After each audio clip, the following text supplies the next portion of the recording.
Welcome to the Slop Farm. Enjoy the video. You need a short checklist and immediate action. Start by inventorying 3-5 analytics projects, noting tools, dataset sizes, and concrete outcomes. This creates clarity. Next, choose the highest impact project and make it reproducible.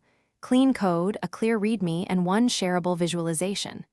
Once done, extract the measurable results: accuracy, runtime, percentage lift, or estimated dollar value, so you can show impact. Make sure to capture the role, timeline, and any cross-functional collaboration.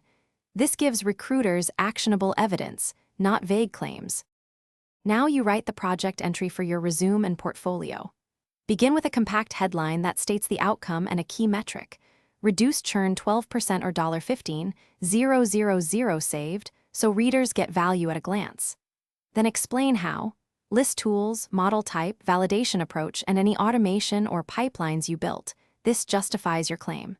Make sure to specify your exact contribution, what you decided, coded, and communicated, so hiring managers know what you actually did versus team achievements. Finish by formatting for readability and relevance. Create 1 or 2 clean visuals with captions and a single takeaway sentence. Visuals speed comprehension. Tailor each resume and portfolio entry to the target role.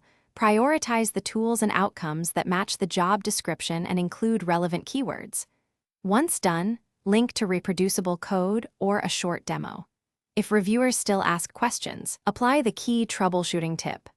Add a 2 to 3 sentence context box that explains the problem, dataset, and your specific contribution, so nothing is ambiguous. Thanks for watching. Consider subscribing if we helped you today.